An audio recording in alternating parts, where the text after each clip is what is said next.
بسم اللہ الرحمن الرحیم۔ فرعون کے غرق ہونے کے بعد جب بنی اسرائیل دریا پار کر گئے اور وہاں سے آگے بڑھے تو ان کا گزر ایک ایسی قوم کے پاس سے ہوا جو بتوں کی پوجا میں لگے ہوئے تھے۔ انہیں دیکھ کر وہ حضرت موسیٰ علیہ السلام سے کہنے لگے، اے موسیٰ، ہمارے لیے بھی ایسا ہی ایک معبود مقرر کر دے جیسے ان کے معبود ہیں۔ حضرت موسیٰ علیہ السلام آخر اللہ کے نبی تھے۔ اپنی قوم کا ایسا جاہلانہ اور شرکانہ مطالبہ سن کر غصے میں آ گئے۔ آپ نے فرمایا، واقعی تم بہت جاہل ہو۔ پھر آپ نے انہیں نرمی سے سمجھایا، یہ لوگ جس دین پر ہیں وہ یقیناً برباد کیا جانے والا ہے، اور جو کچھ یہ کر رہے ہیں وہ سراسر باطل ہے۔ آپ نے ان سے یہ بھی فرمایا، اللہ تعالیٰ کو چھوڑ کر میں تمہارے لیے کوئی اور معبود کیسے تلاش کروں، حالانکہ اس نے تمہیں اس زمانے میں دوسری قوموں پر فضیلت عطا فرمائی ہے۔ اس جگہ سے آگے چلے تو یہ لوگ وادی طیہ میں پہنچ گئے۔ وہ ایک بنجر میدان تھا، اس میں سخت گرمی پڑتی تھی، پانی اور سبزے کا نام تک نہیں تھا۔ ایسے میدان میں بھلا کوئی آرام کی زندگی کیسے گزار سکتا تھا؟ طیہ کے معنی حیران و پریشان اور سرگرداں ہونے کے ہیں۔ بنی اسرائیل جب یہاں پہنچ گئے تو یہاں سے واپس مصر جانے کی کوشش کرنے لگے۔ رات کو سفر شروع کرتے تو رات بھر چلتے رہتے، صبح ہونے پر خود کو وہی پاتے جہاں سے سفر شروع کیا تھا۔ اس طرح وہ 40 سال تک اسی وادی میں گھومتے رہے۔ یہ سزا انہیں اس لیے دی گئی کہ اللہ تعالیٰ نے انہیں قوم عمالقہ سے جنگ کرنے کا حکم دیا تھا اور انہوں نے انکار کر دیا تھا۔ اس کی سزا یہ دی گئی کہ 40 سال تک وادی میں چکر کھاتے رہے اور وہاں سے نکل نہ سکے۔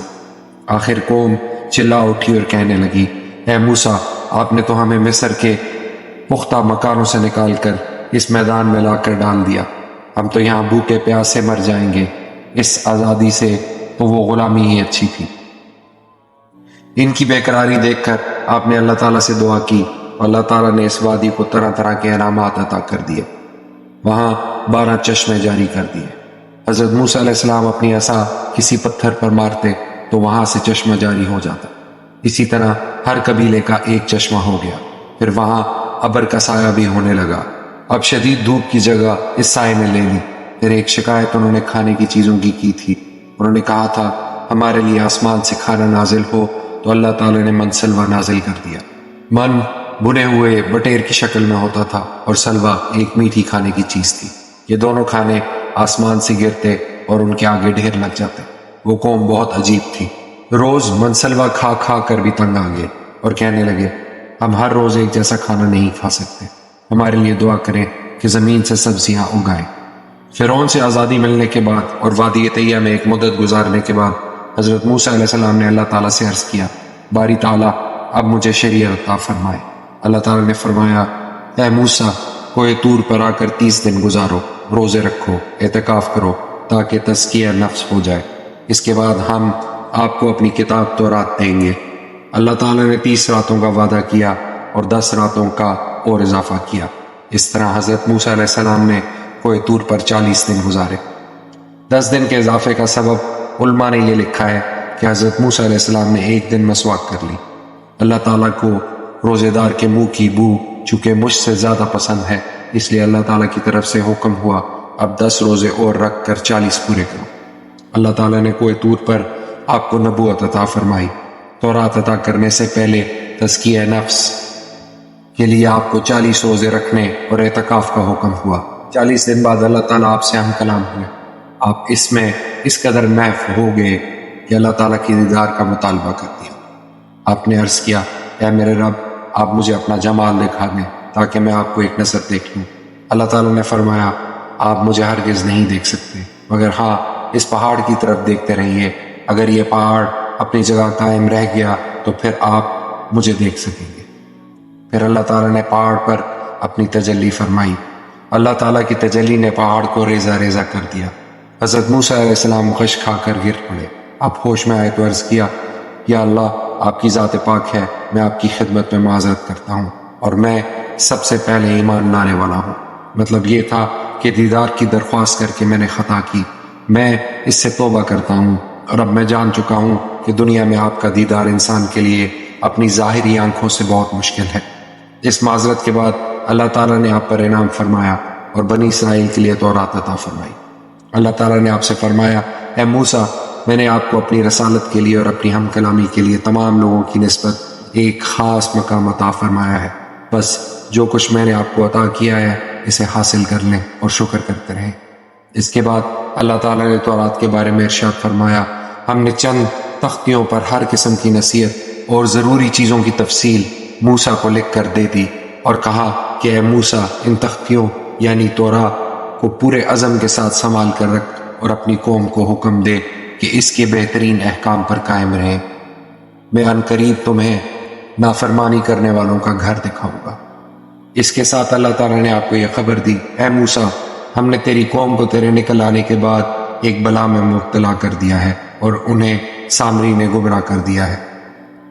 کوہ طور پر جانے سے پہلے آپ نے اپنے بھائی حضرت ہارون علیہ السلام کو اپنا خلیفہ اور جانشین بنایا تھا۔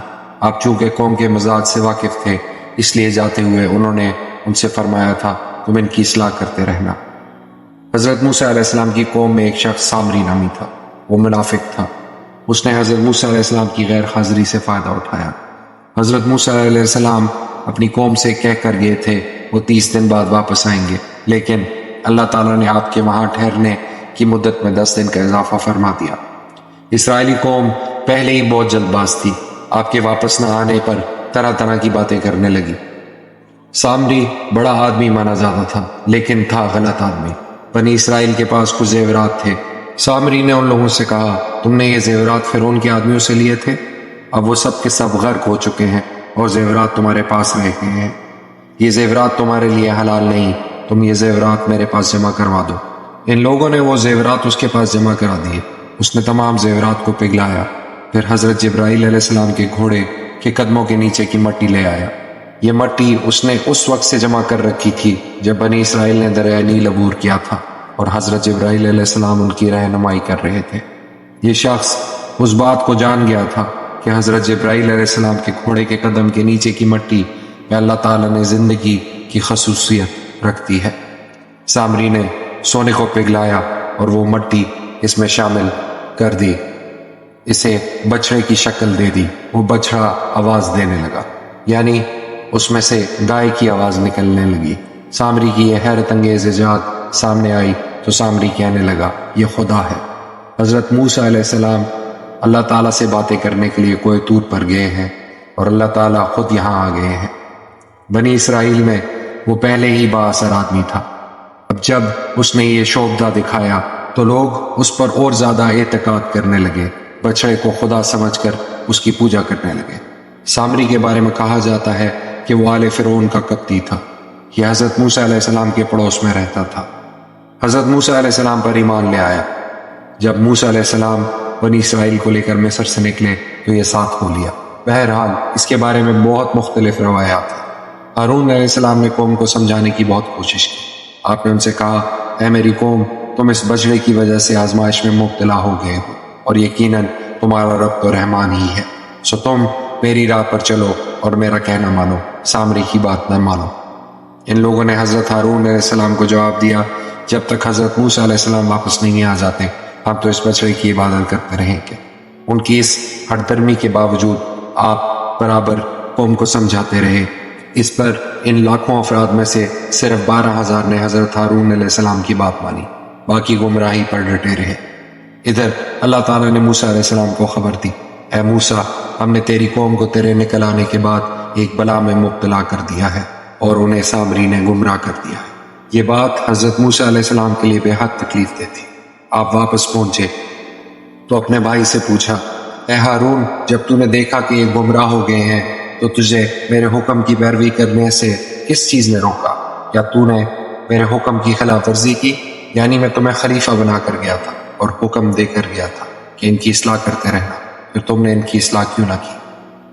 تب حضرت موسیٰ علیہ السلام نے اللہ تعالیٰ سے عرض کیا، اے میرے رب، میرے اور میرے بھائی کی کوتاہی کو معاف کر دے اور ہمیں اپنی رحمت میں داخل فرما، اور تو رحم کرنے والوں میں سے سب سے زیادہ رحم والا ہے۔ اب حضرت موسیٰ علیہ السلام سامری کی طرف آئے، اس سے فرمایا، اے سامری، تیرا کیا معاملہ ہے؟ تو نے کیوں یہ حرکت کی؟ بچڑا کیوں بنایا؟ جواب میں سامری بولا، میں نے ایسی چیز دیکھی جو اوروں نے نہیں دیکھی، تو میں نے اس فرشتے کے قدموں کے نشانات سے ایک مٹھی مٹی کی بھری پھر میں نے وہ مٹی اس بچڑے کے منہ میں ڈال دی۔ یہ بات سن کر حضرت موسیٰ علیہ السلام نے فرمایا، تیری سزا اس زندگی میں یہ ہے کہ تو لوگوں سے کہتا پھرے کہ کوئی مجھے ہاتھ نہ لگائے، اور تیرے لیے ایک وعدہ مقرر ہے جس کا تجھ سے خلاف نہیں کیا جائے گا، اور تو اپنے معبود کو دیکھ جس کی پوجا پر تو جمع بیٹھا ہے، ہم اسے جلا دیں گے اور اس کی راکھ کو دریا میں بہا دیں گے۔ حضرت موسیٰ علیہ السلام کی بدعا کا یہ اثر ہوا کہ وہ بنی اسرائیل سے اچھوتوں کی طرح الگ تھلگ اور دور رہتا۔ اگر وہ کسی سے ملتا یا کوئی اس سے ملتا تو دونوں کو بخار چڑھ جاتا۔ لوگ اس سے دور بھاگنے لگے، اس سے نفرت کرنے لگے، وہ آبادی سے الگ تھلگ رہنے لگا۔ حضرت موسیٰ علیہ السلام نے اس کی بنائے ہوئے بچڑے کو آگ میں جلا کر اس کی راکھ کو دریا میں بہا دی۔ یہ سب باتیں بنی اسرائیل کے سامنے ہوئی، انہیں اپنی غلطی کا احساس ہو گیا۔ اب وہ کہنے لگے، اگر ہمارے رب نے ہم پر رحم نہ کیا اور ہمیں نہ بخشا تو بے شک ہم بہت بڑے نقصان میں رہیں گے۔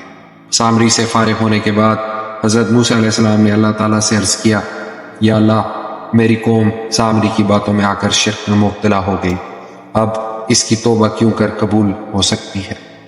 اللہ تعالیٰ نے فرمایا، اس قوم کی توبہ کے قبول ہونے کی دو شرطیں ہیں، ایک یہ کہ اپنے اس جرم کی سزا میں قتل ہوں تاکہ انہیں اس گناہ کی سزا دنیا میں مل جائے، اور دوسرے لوگ ان سے عبرت حاصل کریں، اور دوسری یہ کہ ہر مجرم کو اس کا قریبی رشتہ دار قتل کرے۔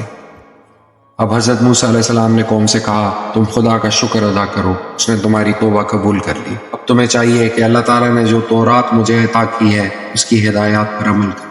وہ قوم بہت عجیب قوم تھی، کہنے لگی، اے موسیٰ، ہم تمہاری بات کیسے مان لیں کہ تورات اللہ تعالیٰ کی کتاب ہے؟ گویا ایک نبی کی بات کے سچا ہونے میں انہیں شک تھا۔